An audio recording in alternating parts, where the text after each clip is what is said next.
Bonsoir à toutes et à tous, j'espère que vous allez bien. La soirée qui nous attend s'annonce particulièrement intéressante et riche en débats. Tout de suite, un petit coup de Bourbon, la chronique hebdomadaire de Serge Faubert, il nous parle des Gilets jaunes. Et après l'autre 20h, vraiment politique, le live en direct de la rédaction du Média avec des invités exceptionnels. La question posée par Aude Blancelin, la justice est-elle au service du pouvoir? Mais d'abord, parlons de l'actualité. Demain, le Parti communiste français tient son 38e congrès, peut-être un baroud d'honneur pour son secrétaire national Pierre Laurent. La commission des candidatures du PCF a choisi quelqu'un d'autre pour diriger le parti, le député du Nord Fabien Roussel, selon les informations de l'AFP. Pierre Laurent devrait être relégué à la présidence du Conseil national, sorte de parlement du parti. Le site de location Airbnb se retire des colonies israéliennes en Cisjordanie. Une annonce faite par la plateforme via un communiqué que l'on peut retrouver sur son site. 200 annonces sont donc retirées par Airbnb qui souhaite se conformer aux règles internationales. Pour rappel, ces colonies sont illégales et inutile de vous rappeler les violations des droits humains dans ces colonies bâties sur des terres palestiniennes.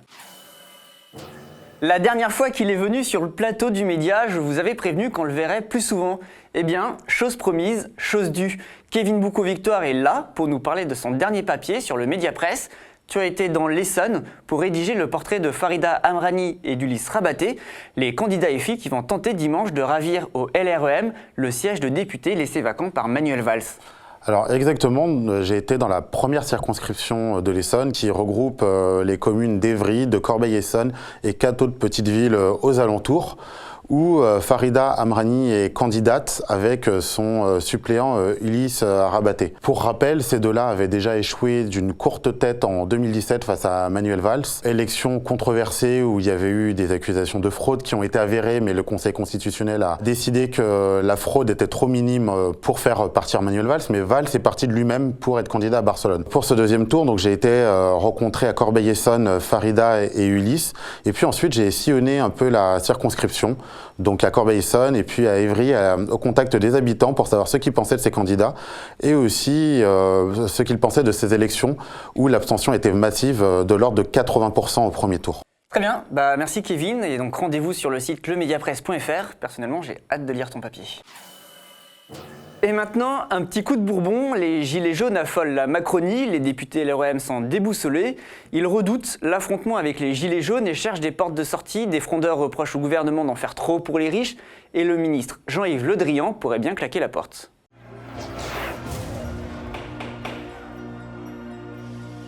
Comment s'en sortir? Comment éviter que ne se répète avec les Gilets jaunes le scénario de novembre 1995, le retrait de la réforme des retraites par le gouvernement Juppé après 3 semaines de grève et de blocage? La Macronie est en plein désarroi. Le patron du groupe parlementaire, Gilles Legendre, a résumé mercredi la situation par cette formule. On en a fait des gestes, on en a fait.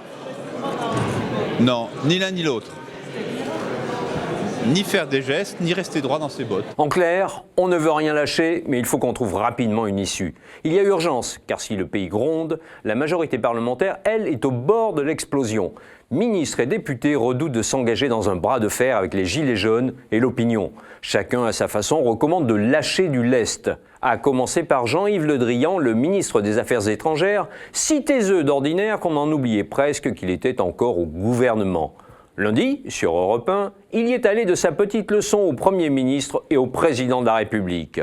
Il y a d'une part une espèce de sentiment selon lequel la transition écologique est payée davantage par certaines catégories plutôt que d'autres. Et dans la foulée, l'ancien ministre de la Défense de François Hollande préconise la mise en place d'un observatoire des inégalités qui, ajoute-t-il, permettra ensuite d'y remédier. On ne saurait se montrer moins solidaire de l'exécutif. Cette sortie pourrait d'ailleurs préfigurer le départ du dernier poids lourd du gouvernement après celui de Gérard Collomb. Qu'a-t-il à gagner au fond en restant au Quai d'Orsay avec ce président qui ne lui laisse aucune place sur la scène internationale? Au sein du groupe parlementaire, c'est la débandade. Les frondeurs de La République En Marche ne se cachent plus pour reprocher à Emmanuel Macron et à son Premier ministre d'en faire trop pour les riches. On écoute Sonia Crimi, députée LREM de la Manche. Je ne suis pas pour qu'on distribue l'argent pour la terre entière, mais avoir une redistribution juste, une nouvelle façon de voir cette politique économique, ça serait pas mal. Mais il faut parler le langage des gens, voilà. Et la théorie de ruissellement, je n'y crois pas une seconde, je ne crois pas du tout. Je ne crois pas du tout, voilà.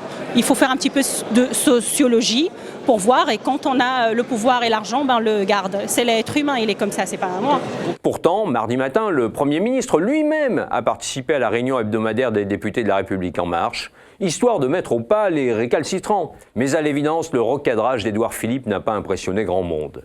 Personne ne me recadre, donc non, personne ne me recadre. Il est à sa place, je suis à la mienne. Plus discipliné, le député LREM du Maine-et-Loire, Mathieu Orphelin, ancien porte-parole de la fondation Nicolas Hulot, y va lui aussi de sa petite musique. On ne va pas rester face contre face comme ça pendant des semaines. La solution, la sortie de crise, c'est renouer le dialogue avec l'ensemble des parties prenantes, avec les citoyens, aussi avec les forces organisées. Et donc on renoue le dialogue et on imagine la suite pour l'ensemble des acteurs, les collectivités, les citoyens qui ont besoin, etc. La réponse, ça doit être des réponses très concrètes. Derrière cette proposition de dialogue, il y a la volonté d'organiser très vite un nouveau Grenelle de l'environnement afin de remettre à plat le dossier de la transition énergétique. Le précédent sommet remonte à 2007. La rencontre rassemblerait politiques, techno, ONG et syndicats. On y parlerait de la fiscalité comme de la rénovation de l'habitat, en passant par les énergies renouvelables. C'est un souhait personnel, je crois que c'est le souhait de beaucoup de députés, c'est le souhait de beaucoup de gens dans la société civile. Maintenant, au gouvernement de répondre présent. Mais voilà, au sommet de l'exécutif, on préfère agiter la matraque. Depuis 5 jours, en effet, les émeutes secouent l'île de la Réunion.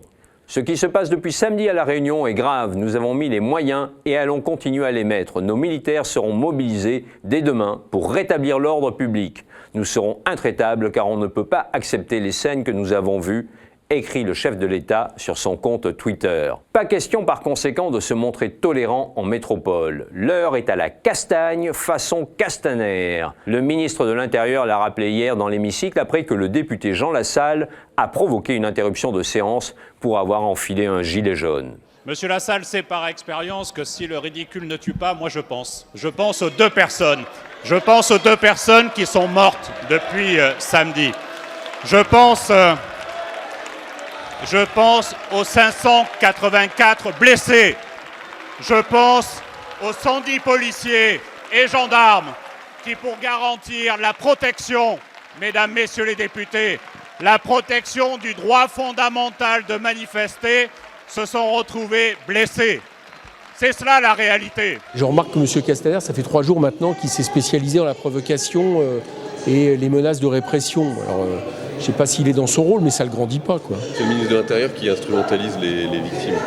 Ah, c'est lui qui vient de les instrumentaliser, oui, c'est clair. Et c'est lui qui est en train de faire monter l'ambiance, quoi. C'est-à-dire, à force de... Vous savez, ça me rappelle ce qu'ils ont fait pour le mouvement social, quoi. Hein.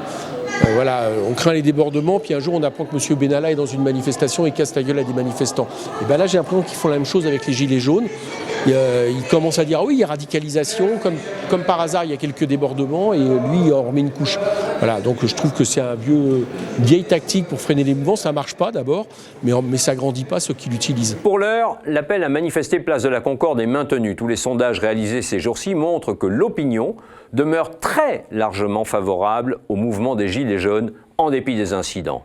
Le président du groupe FI, Jean-Luc Mélenchon, lors des questions au gouvernement, a exhorté le Premier ministre à autoriser la manifestation. Monsieur le Premier ministre, vous le savez, en France, notre pays passionné d'égalité et de fraternité, il n'y a pas d'ordre public possible, ni même souhaitable, sans justice sociale. Et c'est de cette façon qu'il faut comprendre la puissance et l'étendue du mouvement dit des Gilets jaunes que nous voyons se déployer dans tout notre pays, que ce soit dans l'Hexagone, dans les dom-toms ou à cette heure même à La Réunion. Je suis obligé de vous dire, samedi, paraît-il, vous avez l'intention d'interdire la manifestation que les Gilets jaunes ont appelée. Oh, beaucoup d'entre nous seront à la manifestation contre les violences sexistes et sexuelles. Mais nous irons, je vous le dis, les insoumis iront dans ces manifestations. Alors, Monsieur le Premier ministre, permettez que la démocratie sociale et la démocratie parlementaire se retrouvent, permettez la manifestation. Après 24 heures de tergiversation, la place Beauvau a finalement autorisé la tenue d'un rassemblement sur le Champ de Mars, sur la rive gauche de la Seine, donc à bonne distance de l'Élysée. Les Gilets jaunes se satisferont-ils de cette concession? Ce n'est pas certain. Leur objectif reste les fenêtres du palais présidentiel afin qu'Emmanuel Macron les entende distinctement crier leur colère. Bien, une actualité à suivre donc.